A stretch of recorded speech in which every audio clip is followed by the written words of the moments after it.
All right, hey YouTube, brand new YouTube channel. I'm Joe Getz. They call me Cannonball Joe. It's just a funny name we call me because I tend to find a lot of cannonballs. We're doing a great new promo for a movie. It's called Joe's Totally Awesome Movie. It's all about finding history, preserving it, teaching and educating about it. I have some of the relics that we've recovered already. On the channel you're going to see snippets of the movie, snippets of different like smaller adventures. Some are going to be funny, me wiping out, always a laugh. I'm pretty silly, but we have a good time.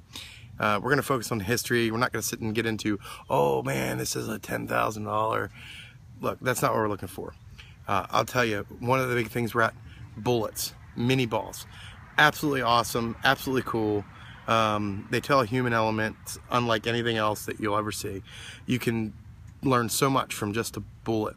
They're also called balls, ball cartridges, mini ball, after the French inventor. His last name was Mini. He made a rifled cartridge. We have a couple of them here, actually. This one was recovered from a 12th Corps camp in Virginia. It was a dropped bullet. You're going to hear me talk about drops. Pulled, carved, and fired. That's predominantly the ones that you're going to find. And then on we're going to talk about camp lead. Camp lead is just lead that got its way into the ground when they were making bullets or they were starting fires, which we'll talk about in a minute. This is a mini, 3-ring mini. It was dropped, never fired. They didn't bother to, they came in these cartridge packs about that wide. It was a piece of paper wrapped. This was in it. There was a gunpowder charge. They rip off the powder, drop it in a barrel, ram it down with the ramrod, and then fire it after putting a percussion cap on. So that's what they did. But you're in battle. You drop one. You don't bend over to pick it up while you're in battle. You just grab another one out of your cartridge box, and then you move on. Now this one was a mass manufactured one. This one's from the north. They had factories, they made them, and you can see because it's called swage base or swage base. That's what we call them. They have a little spoked wheel. You can see that was from the machine when they pressed them and made these. So these were mass produced. They came in boxes of 1,000 ball cartridges, and they came down in the wagons, and that was a big deal. Cavalry capturing wagons full of ammunition and then using it. A lot of stuff was interchangeable too. A lot of people talk about 2-ringers. Well, this is a Gardner we found in the Battle of the Wilderness. That's a 2-ringer. That's a Confederate bullet, predominantly Confederate. Now that's not to say that people didn't interchange, and the Confederates didn't use 3-ring, and the Union didn't have 2-ring bullets, because that's absolutely, there's so many bullets out there. But you can usually narrow it down by the area as to what it was by the year.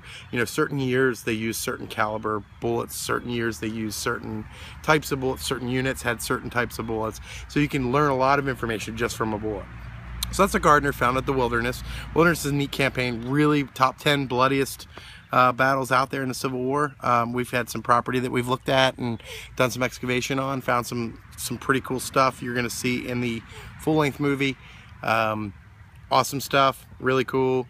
That's where Stonewall Jackson was wounded in friendly fire and ended up dying from his wounds several days later. Another piece we have found is this one here. Now it looks like a 3-ring mini, right? See that? Notice it's black instead of white. That white patina is pretty natural after being in the ground 150 years.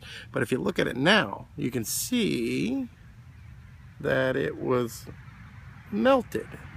This is the campfire charge. So what they would do is, instead of them biting it off and ramming it down their barrel, they would throw the whole powder charge in a campfire to get it started when they were in camp. So then the bullet would get hot and melt, sitting off to the side, and would melt a little bit. This is a nice example of a nice piece of like melted lead where you could still identify what it is. It's like a nice big 3-ringer that melted in that campfire. So that's pretty cool. We talked about carved bullets, so it looks like a 3-ring mini, or maybe a fired 3-ring mini, but it's actually not. If you look on the back, it's flat. See how it's flat like that? That's actually from the soldier sitting there and rubbing it on a rock out of either boredom or pain, or making it into a poker chip to play poker. They love to play poker. They never told their mothers about it. They never told their brides about it. They never told their pastors about it, but they loved to gamble in camp. Gambling was a big problem in the Civil War. Both sides loved to gamble and pass a lot of free time.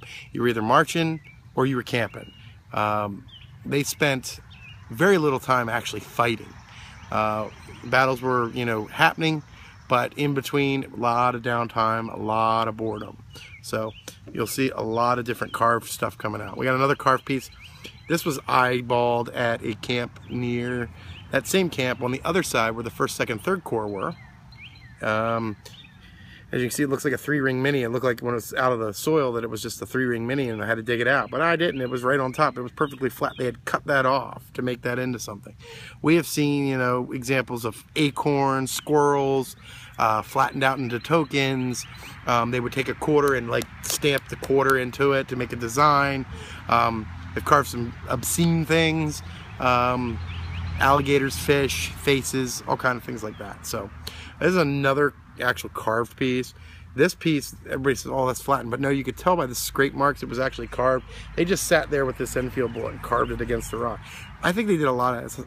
Lead's very soft, something to do, something to piddle with, just like, you know, we piddle with our hair or whatever we do now. They piddled with bullets because that's what they had at their disposal. There were also round balls. Now, I don't have a round ball here to show you today, but we're going to find a lot of round balls. These are smaller. Now, you can tell, see how they're flat and they fit together in different spots. That's because these were actually inside a artillery piece, and they were rammed inside, and so they would have a fuse, and they would shoot the artillery over the enemy's head.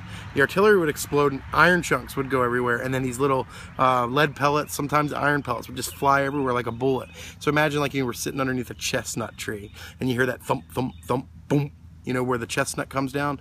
Well, this was a little bigger than a little bit more powerful than a chestnut. These were lead rounds just rattling through the trees. So, you know, the lead of the Civil War, the small arms stuff, really tells a story about where you are.